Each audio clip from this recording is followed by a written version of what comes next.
Good morning, students. So we are doing chapter 6 soil, and we have discussed about the types of soil and soil erosion. Now we will discuss about the soil conservation, how we can protect the soil. So what is given? Soil is a natural and national resource. Natural means it is not made by human being. It is a natural. It will take time to become soil, and it is a national resource, not only particular human being resource. Its fertility will give good agriculture production. If the soil is fertile, so it will give a better agriculture production. If it is not fertile, so the production of agriculture is very less. Soil takes millions of years for its formation. Soil takes millions of years. Lot of time is taken by the soil to become a soil which is fertile to us. Therefore soil needs to be conserved. Soil conservation refer to application of techniques which help in conservation of soil. Now how can we conserve the soil? Means we have to adopt some techniques through which techniques we can conserve the soil. So what are the techniques and applications that we will discuss now? First is given technique of afforestation. Afforestation means when we grow more and more plants, so that is called afforestation, and when we cut down the forest, that is deforestation. So afforestation, it refers to the growing of trees in an area as trees bind the soil particles together and prevent in soil erosion. If we will do the afforestation, there are a lot of advantage of afforestation. So one advantage is this also, that it bind the soil. ये क्या करता है, soil को इसकी जो root होती है plants की, वो उसको बांधे रखती है, उसको वहाँ से हिलने नहीं देती, जिससे क्या होता है, सोइल इरोजन नहीं होता है. Next is given making dams and barriers. You know very well, every year lot of flood is coming in our country, and due to this the soil is removed from that area.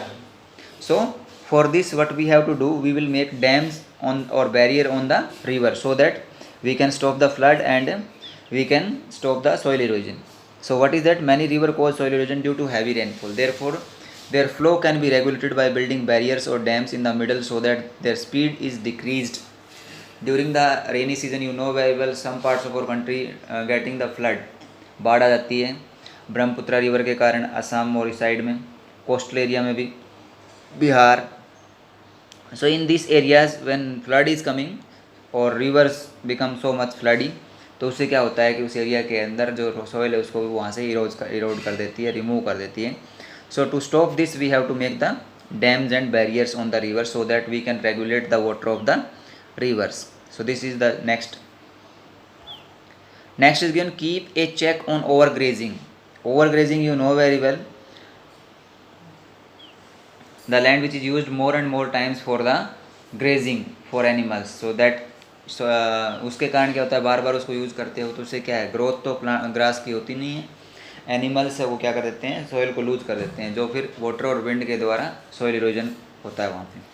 तो we have to check the overgrazing. We should discourage, or we have to prepare an area for the grazing, not the whole area which are remain empty, खाली पड़ा रहता है, उसको use किया जाए.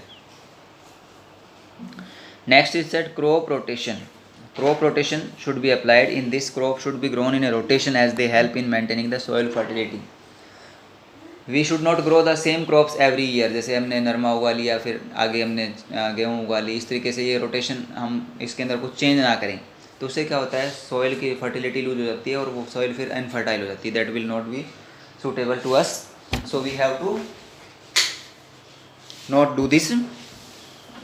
We have to do the crop rotation. For example, one time we have grown cotton, then we have to grow next mustard, and next time we will grow the bajra or another things, then we will grow the wheat. So this is the crop rotation. So some crops you know very well, that are the leguminous crops, those provide nitrogen to the soil. तो वो हमारे लिए फ़ायदेमंद होती है, उनको उगाने से क्या है, सोइल की फर्टिलिटी इंक्रीज होती है. तो crop rotation is also a important factor. Next is given terrace farming. Terrace होता है छत को बोलते हैं, ऊपर जो हमारी होती है, वैसे ही खेत बनाना इन माउंटेन एरिया मेनली. तो terrace farming can be done in the hilly areas.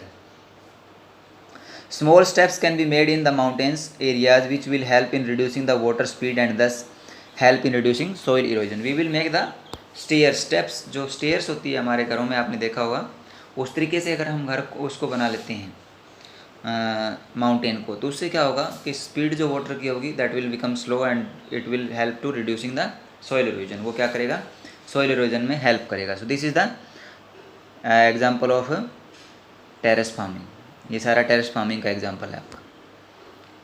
Next is given shelter belt. Shelter belt क्या होता है कि what we have to do, we will plant the trees on the all 4 sides of the field. खेत जो है उसके चारों तरफ हम क्या कर दें, सिर्फ ट्रीज लगा दें और अंदर की साइड में हम क्रॉप करें। जैसे इसमें दिखा रखा है, you can see this, these are the plants and this is the crop. So it is called shelter belt. So what is that, in this technique trees are planted in the direction of wind. Trees को किसकी direction में लगाया जाएगा, जिस wind direction से wind आ रही है। It is done so that wind does not cause erosion and their speed reduces.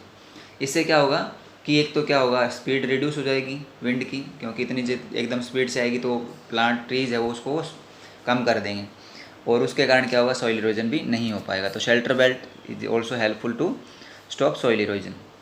Last that is given contour ploughing. Contour ploughing का कंटूर का मतलब होता है the area of equal height. जो इक्वल हाइट वाले एरिया होते हैं, ऊंचाई जिनकी बराबर होती है, तो उसको हम कंटूर बोलते हैं। तो उसको मिलाने के लिए, to join the areas of equal height, we use one line in the map that is called contour line.